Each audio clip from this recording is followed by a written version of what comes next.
Hello everyone. स्वागत है आप सभी का हमारे यूट्यूब चैनल मैथमेटिकल नोशन में। आज हम लोग देखने जा रहे हैं प्रोबेबिलिटी का जो बहुत ही इम्पोर्टेंट क्वेश्चन होता है, जो हमारे एग्ज़ाम्स में ऑब्जेक्टिव टाइप में पूछे जाते हैं। ठीक है, उसको आज हम लोग देखने का प्रयास करते हैं। ठीक है, क्योंकि हमारा जो क्लास 10th का एग्ज़ाम है वो होने वाला है, तो उसमें जो बहुत सारे ऑब्जेक्टिव क्वेश्चंस रहते हैं, तो आज हम लोग उसका जो प्रोबेबिलिटी का जो पोर्शन होता है, जिसको हम लोग हिंदी में प्रायिकता बोलते हैं, उसका हम लोग ऑब्जेक्टिव क्वेश्चन देखेंगे। ठीक है, वो हमारे एग्जामिनेशन में कौन कौन से इंपॉर्टेंट हैं जो कि पूछे जा सकते हैं। ठीक है, इंपॉर्टेंट क्वेश्चन।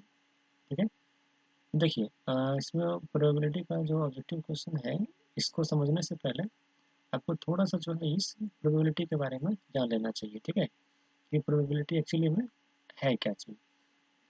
जैसे देखिए, प्रोबेबिलिटी को हम लोग हिंदी में क्या बोलते हैं? प्रायिकता। ठीक है, और ये जो प्रायिकता जो शब्द है, ठीक है, इसको जनरली जो हम लोग क्या बोल सकते हैं? संभावना। ठीक है, दैट मीन्स पॉसिबिलिटी। तो प्रायिकता में जो है हम लोग संभावना के बारे में ही पढ़ते हैं। ठीक है, बेसिकली जो पॉसिबिलिटी है किसी भी चीज़ का होने का, हम लोग उसके बारे में जानते हैं। ठीक है, तो देखिए थोड़ा सा चूँकि हम लोग ऑब्जेक्टिव क्वेश्चन देखें उससे पहले ये जानना ज़रूरी है कि प्रोबेबिलिटी होता क्या है। ठीक है, अगर हम इसको एक बार अगर इसके कंसेप्ट को समझ गए, तो फिर कोई भी अगर ऑब्जेक्टिव क्वेश्चन है तो उसको हम लोग डील कर सकते हैं। ठीक है, और हमको पता भी है कि अगर कोई भी अगर ऑब्जेक्टिव क्वेश्चन को डील करना है तो उसके पीछे हमारा जो थ्योरी है, ठीक है, तो थ्योरी है उसको हमको ध्यान में रखना पड़ेगा। ठीक है, तो देखिए यहाँ पर जो प्रोबेबिलिटी है उसको थोड़ा सा समझ लेते हैं, उसके बाद जो ऑब्जेक्टिव क्वेश्चन है उसको देख लेते हैं। ठीक है, तो देखिए ये जो प्रायिकता है, इसको समझने के लिए हम आपको एक एग्जांपल देते हैं। ठीक है, डेली लाइफ से कनेक्ट करके, ताकि वो आपको याद रहे। जैसे देखिए, मान लिया जाए कि आपके जो है, ठीक है, या हमारे अ, 10 जो है मित्र हैं। ठीक है, या ऐसा समझ सकते हैं कि अभी हमारे इर्द गिर्द में, ठीक है, जो हमारे कांटेक्ट में है, तो हमारे पास टोटल जो है हमारे 20 लोग हैं हमारे पास। ठीक है, हमारे अगल बगल में 20 लोग हैं। ठीक है, इस 20 लोग में से जो 15 लोग हैं, ठीक है, जो 15 लोग हैं वो मेरे दोस्त हैं। ठीक है, इस बात को थोड़ा सा ध्यान से समझिएगा। अगर इस एग्जाम्पल को अगर समझ लेते हैं तो प्रायिकता का क्वेश्चन बनाना बहुत ही आसान हो जाएगा। ठीक है, तो हमने क्या कहा कि हमारे पास जो है अभी हमारे इर्द गिर्द में टोटल 20 लोग हैं, उनमें से जो 15 लोग हैं वो हमारे दोस्त हैं। ठीक है, तो अभी अगर हमसे ये पूछा जाए कि बताइए कि यहाँ जो 20 आदमी हैं अभी आपके इर्द गिर्द में, तो उस 20 आदमी में से, ठीक है, एक दोस्त, ठीक है, 20 आदमी में से एक आपका दोस्त हो, ठीक है, एक आपका दोस्त हो, इस बात की क्या प्रायिकता है? ठीक है, अगर हमसे ये पूछा जाता है इस 20 आदमी में से अ, आपका एक दोस्त अगर हम चुन लें, ठीक है, ऐसा नहीं कि वो एग्जैक्ट बता दिया कि आपके दोस्त ही हैं। जो आदमी जो सामने वाला है उसको नहीं पता है कि इस यहाँ जो 20 आदमी हैं इसमें से 15 आपके दोस्त हैं। ठीक है, वो जान रहे हैं सिर्फ कि यहाँ पर 20 आदमी हैं। ठीक है, ये बात सिर्फ आपको पता है कि इसमें से 15 हमारे दोस्त हैं। ठीक है, तो वो आदमी क्या बोलते हैं, जो दूसरे आदमी हैं, वो कह रहे हैं कि हम इनमें से कोई एक आदमी को चुनते हैं। ठीक है, और आपको बताना है कि वो जो आदमी जो उस ग्रुप से आएगा, ठीक है, ये 20 जो ग्रुप है आदमी के, यहाँ से जो आदमी आएंगे तो वो आपका दोस्त है। ठीक है, इसकी क्या प्रायिकता है? क्लियर है? तो अभी देखिए, अगर हमको इसका प्रायिकता अगर पता करना है, तो हम लोग जानते हैं कि प्रायिकता का जो फार्मूला होता है किसी भी घटना का प्रायिकता का, तो वो क्या होता है कि जो हमारे पास जिस भी घटना का अगर हमको प्रायिकता निकालना है, तो उसके फेवर में, ठीक है, दैट मीन्स उसके अनुकूल जो परिणाम है, हमको उसको लिखना होता है ऊपर में, और नीचे कुल संभव परिणाम लिखना पड़ता है। ठीक है, ये बात तो पता होगा ही। तो अभी देखिए, ये आदमी क्या कहा कि हमने इस ग्रुप से एक आदमी को उठाया। ठीक है, तो वो आपका दोस्त है, इसका प्रायिकता बताइए। तो यहाँ पर देखिए, अगर हम लोग इसी फार्मूला में अगर डायरेक्ट अगर फिट कर दें, तो क्या हो जाएगा, यहाँ पर टोटल कितने आदमी थे, 20। ठीक है, अब देखिए यहाँ तक तो ठीक है, बच्चे लोग यहाँ तक समझ आते हैं, लेकिन उनको दिक्कत होता है इस अनुकूल वाले परिणाम में। ठीक है, तो इस कन्फ्यूजन को अगर दूर कर लिया जाए तो प्रोबेबिलिटी का हर एक क्वेश्चन बड़ी आसानी से बनाया जा सकता है। ठीक है, तो अभी देखिए यहाँ पर जो प्रायिकता पूछा गया है कि एक आदमी जो आया वो आपका दोस्त है, तो यहाँ पर थोड़ा सा ध्यान से दीजिए कि आपका दोस्त तो यहाँ पर 15 आदमी है। अगर इस 20 में से कोई एक आदमी को निकाला जाता है तो ये आपका दोस्त है, इसका मतलब है कि वो इस 15 वाले ग्रुप से आया होगा। क्या समझ रहे हैं कि जो ये आदमी आया होगा वो इस 15वें ग्रुप से आया होगा। ठीक है, यहाँ जो 15 आदमियों का जो ग्रुप था जिसको आप जान रहे थे क्या ये हमारा दोस्त है, उसी में से कोई आएगा। अगर वो आएगा तभी तो हम लोग बोलेंगे कि हाँ उसका इतना पॉसिबिलिटी है। ठीक है, अगर वो इस ग्रुप से आया ही नहीं तब तो वो आपका दोस्त है ही नहीं, तब तो उस कंडीशन में प्रायिकता तो जीरो हो जाएगा। ठीक है, यहाँ पर हम लोग क्या देखते हैं, जो अनुकूल परिणाम ये जो शब्द जो यूज करा गया है, तो यहाँ पर बस इसी बात को ध्यान में रखा गया है। ठीक है, कि यहाँ पर देखिए बोलता तो है कि आपको एक आदमी का प्रायिकता बताना है। ठीक है, मतलब एक दोस्त आया उसका प्रायिकता बताइए, तो ये यहाँ पर बच्चे क्या करते हैं, यहाँ पर डायरेक्ट वन पुट कर देते हैं। ठीक है, जो कि ये क्या है, ये गलत तरीका है। यहाँ पर आपको समझना पड़ेगा कि ये जो एक जो आदमी है वो किस ग्रुप से आया है। ठीक है, उस ग्रुप के कितने मेंबर हैं। ठीक है, तो वहाँ पर उस ग्रुप के कुल मेंबर को डालना पड़ेगा। ठीक है, दैट मीन्स यहाँ पर अनुकूल परिणाम 15 हो जाएगा और डिवाइडेड बाय 20। ठीक है, अब इसको सिंप्लीफाई कीजिए तो वही आपका एग्जैक्ट आंसर हो जाएगा। ठीक है, दैट मीन्स 3/4। ठीक है, तो ये क्या है कि ये प्रायिकता, किसी भी घटना का प्रायिकता अगर हमको निकालना होता है तो उसके पीछे का थियरी ये है।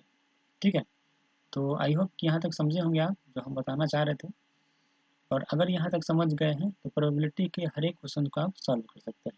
ठीक है, तो आइए देखते हैं कि प्रोबेबिलिटी में कौन कौन से क्वेश्चन पूछे जा सकते हैं।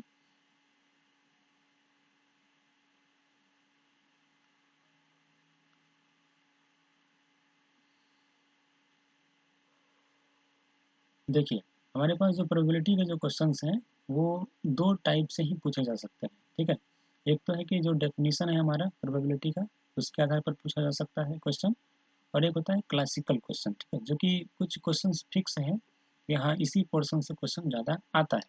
ठीक है, तो हम लोग एक अनुमान के तौर पर ले रहे हैं कि यहाँ से क्वेश्चन आ जाना चाहिए। ठीक है, तो आइए देखते हैं, सबसे पहला पार्ट देखते हैं कि जो डेफिनेशन के बेस पर जो है क्वेश्चन क्या क्या हो सकते हैं। ठीक है, तो यहाँ देखिए सबसे पहले तो आप एक बात ध्यान रखिए कि अभी हमने उधर जो पहले जो पिछले स्लाइड में देखा कि यहाँ जो डेफिनेशन है प्रोबेबिलिटी का, अगर हमारे पास कोई भी घटना दिया हुआ है, मान लीजिए ई है इवेंट, तो इसका हमको अगर प्रोबेबिलिटी निकालना है तो हम उसके आगे पी लगाते हैं और ब्रैकेट में उस घटना को लिख देते हैं। ठीक है, इसको पढ़ा कैसे जाता है, प्रोबेबिलिटी ऑफ ई, मतलब जो ई घटना है उसका प्रायिकता। यहाँ पर फार्मूला क्या हो जाता है, number of E divided by number of S. ठीक है, कभी कभी तो हो सकता है क्या, आपको ये डायरेक्ट जो है ऑब्जेक्टिव क्वेश्चन में डाल दिया जाए कि बताइए किसी भी घटना का प्रायिकता। ठीक है, जिसमें यहाँ देखिए probability of E is equal to what. ठीक है, नीचे कुछ ऑप्शंस दिए रहेंगे, जैसे नंबर ए में अगर यहाँ पर कर दिया जाए कि नंबर ऑफ कोई भी अगर दूसरा डाल ले, जैसे number of E divided by यहाँ पर नंबर ऑफ एस कर दे। ठीक है, जैसे ये पहला ऑप्शन हो गया, तो दूसरा उसी तरह से कुछ और ऑप्शन डाल दे। तो आपको यहाँ पर चूज करना पड़ेगा कि यहाँ पर अगर किसी भी घटना का प्रायिकता पूछा जा रहा है तो यहाँ पर ये फर्स्ट नंबर आंसर होगा। ठीक है, तो ये तो हो गया कि डायरेक्ट जो डेफिनेशन दिया गया था वहाँ से पूछ लिया गया। ठीक है, और क्या किया जा सकता है, आइए देख लेते हैं। इसमें देखिए दूसरा क्या कर सकता है वो आपको, कि ये तो डेफिनेशन का देख ही लिए। ठीक है, उसके बाद देखिए इसका रेंज। ठीक है, रेंज क्या होता है, तो हमने एक बात याद रखिए, किसी भी अगर हमको घटना का निकालना है प्रायिकता, तो उसका रेंज हमेशा, ठीक है, मान लीजिए कि हमारे पास ई कोई घटना है, इसका प्रोबेबिलिटी हम निकाल रहे हैं, तो इसका जो रेंज आएगा वो 1 से छोटा रहेगा।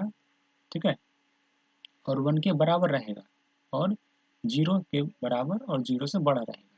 ठीक है, दैट मीन्स किसी भी घटना का जो प्रायिकता है वो 0 और 1 के बीच में ही रहेगा। ठीक है, इस बात का ध्यान रहे। ठीक है, कभी कभी आपके एग्जामिनेशन में वो इस टाइप से ऑप्शंस दे सकते हैं। ठीक है, और कि कभी कभी वो इस टाइप में सी ऑप्शन दे सकते हैं। ठीक है, कि वो जो प्रायिकता है वो कहाँ पर होगा, ठीक है, मतलब किस इंटरवल में होगा। वो ध्यान रखना है कि वो मैक्सिमम जो है 1 तक जा सकता है और मिनिमम, ठीक है, कम से कम वो 0 तक ही रहेगा, 0 से छोटा कभी नहीं होगा, ठीक है। जैसे एक बार क्वेश्चन में पूछा गया था कि बताइए कि निम्नलिखित में कौन सा जो है ना प्रायिकता का मान नहीं हो सकता है, ठीक है, कौन प्रायिकता का मान नहीं हो सकता है, ठीक है, और नीचे कुछ ऑप्शंस डाल दिए गए थे, ठीक। जैसे ऑप्शन नंबर ए में जैसे मान लिया जाए कि वो दे दिए थे 2/3, फिर वो दे दिए -0.5, फिर 0.7 और फिर 15%, ठीक है। तो इस तरह के क्वेश्चंस वो डाले थे। तो इसमें बस सिंपली क्या देखना था हमको, इस रेंज को अगर ध्यान में रखते कि वो मैक्सिमम जो है 1 हो सकता है, ज़्यादा से ज़्यादा किसी भी घटना का प्रायिकता का वैल्यू 1 हो सकता है, या तो नहीं तो वो 0 हो जाएगा, ठीक है, लेकिन 0 से छोटा कभी नहीं होगा। 0 से छोटा हम लोग जानते हैं कि सारे नेगेटिव वैल्यू होते हैं, ठीक है, तो 0 से छोटा तो हमको लेना नहीं है, तो ये ऑप्शन तो पहले एलिमिनेट हो गया, ठीक है। सॉरी, यही आंसर होगा हमारा, क्योंकि ये मान हो ही नहीं सकता है। क्वेश्चन में कहा जा रहा है कि कौन मान नहीं हो सकता है, तो नेगेटिव वाला तो कभी होगा ही नहीं, ठीक है। और बात रहा यहाँ पर 50%, इसका मतलब परसेंट को हटा दीजिए, तो नीचे आएगा 100, ये हो जाएगा 0.15, ठीक है। तो ये तो रेंज में आ रहा है, क्योंकि 0 से बड़ा है और 1 से छोटा है, इस रेंज में तो आ ही जा रहा है। तो हमको ये सिंपल सा टाइप का क्वेश्चन था, जो कि डायरेक्ट अगर इस रेंज को ध्यान में रखा जाए तो वहाँ से वो क्वेश्चन बन जाएगा, ठीक है। आई होप यहाँ तक समझ में आया होगा। आइए आगे देखते हैं और क्या पूछा जा सकता है।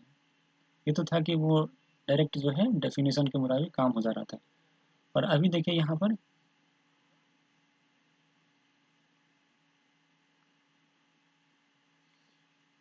देखिए ये क्या है, एक लिखा हुआ है कि प्रोबेबिलिटी ऑफ श्योर इवेंट, ठीक है। श्योर इवेंट को क्या बोलते हैं हिंदी में हम लोग, निश्चित घटना, ठीक है। श्योर इवेंट को क्या बोलते हैं, निश्चित घटना। कभी कभी हम लोग इसको इस तरह से अगर हिंदी में लिखें तो प्रोबेबिलिटी ऑफ निश्चित घटना, ठीक है, तो इसका वैल्यू हमेशा 1 होता है, इस बात का ध्यान रखिए, ठीक है। इसी को कभी कभी शॉर्ट में प्रोबेबिलिटी ऑफ एस भी लिखते हैं, क्योंकि ये श्योर इवेंट है, ठीक है, एस से शुरू हो रहा है, इसलिए कभी कभी इसको 1 भी लिखा जाता है। कभी कभी पूछ लिया जाता है कि किसी भी निश्चित घटना का प्रायिकता क्या होगा, तो ध्यान रखना है हमको कि उसका वैल्यू 1 होता है, ठीक है। किसी भी निश्चित घटना का प्रायिकता वो हमेशा 1 होता है, ठीक है। फिर देखिए आगे, आगे क्या है, यहाँ देखिए एक है प्रोबेबिलिटी ऑफ इम्पॉसिबल इवेंट, ठीक है, जो घटना असंभव है, ठीक है, उसका प्रायिकता क्या होगा। जाहिर सी बात है कि अगर कोई घटना अगर घटित ही नहीं होता है तो उसका जो प्रोबेबिलिटी है वो क्या हो जाएगा, 0। यहाँ पर कभी तो ऐसे दिया रहेगा प्रोबेबिलिटी ऑफ असंभव घटना, ठीक है, या वो डायरेक्ट आपको लैंग्वेज में पूछेगा कि किसी भी असंभव घटना का प्रायिकता क्या होता है, वो हमेशा 0 होता है, ठीक है। असंभव घटना बोलने का मतलब है कि जो घटना कभी घटित ही नहीं होगा, ठीक है, तो उसको मतलब असंभव घटना बोलते हैं। जब घटना घटित ही नहीं होगा जाहिर सी बात है कि उसका प्रोबेबिलिटी 0 हो जाएगा, ठीक है। तो इतना ध्यान रखिए, तो ये सारे क्वेश्चन जो हैं ये पूछे जा सकते हैं ऑब्जेक्टिव में। फिर देखिए जो ये क्लासिकल टाइप के जो क्वेश्चन है, इसमें देखिए कुछ प्री डिफाइंड है, ठीक है, दैट मीन्स वो पहले से डिफाइंड है कि आपको इन्हीं में से क्वेश्चन पूछे जाएंगे, ठीक है। जैसे पहला है एक सिक्का का, ठीक है, एक ये जो कॉइन है इसको हम लोग हिंदी में क्या बोलते हैं, सिक्का। तो कुछ है सिक्का वाला क्वेश्चन, ठीक है। फिर कुछ है डाइस का, ठीक है, जिसको हम लोग पासा बोलते हैं, ठीक है, और कुछ है होते हैं प्लेइंग कार्ड्स, जिसको हम लोग ताश बोलते हैं, ठीक है। तो ये सारी जो है प्री डिफाइंड है, ठीक है, दैट मीन्स पहले से परिभाषित है कि इसमें से क्वेश्चन आएगा, ठीक है। और इसके अलावा भी कुछ क्वेश्चन बनाए जा सकते हैं, लेकिन क्लास 10th में वो उतना डिफिकल्ट लेवल नहीं बढ़ाएगा, ठीक है, जो हमारे क्वेश्चन सेटर होते हैं। तो हमको बस जो हमारा मेथड है उसको ध्यान में रखना है, ताकि हम आसानी से क्वेश्चन बना सकें, ठीक है। जैसे मान लिया जाए कि अगर कॉइन से अगर क्वेश्चन पूछा जाता है तो हमको ध्यान रखना है कि कॉइन में तो दो ही चीज़ होता है, एक साइड तो हेड होता है, एक साइड टेल होता है। अगर हमसे ये पूछ लिया गया कि आप बताइए एक सिक्के को टॉस किए हैं, तो उसमें कितना हेड आने का कितना प्रायिकता है, ठीक है, मतलब प्रोबेबिलिटी आपको बताना है। तो यहाँ पर देखिए आपको इसको बनाने से पहले क्या करना होगा, आपको सैंपल स्पेस बनाना पड़ेगा, ठीक है। तो सैंपल स्पेस में क्या होता है कि जो हमारे आउटकम्स हैं टोटल, ठीक है, जितने परिणाम हो सकते हैं, जब भी हम लोग एक सिक्का उछालते हैं तो या तो वो हेड आएगा या टेल आएगा, यही दो बात हो सकता है। तो हमारे सैंपल ऐसे उसमें दो एलिमेंट आ गए, हेड और टेल। और हमसे पूछा गया है कि आप बताइए कि जो सिक्का हम फेंके हैं उसमें हेड आया होगा, इसका प्रायिकता क्या है।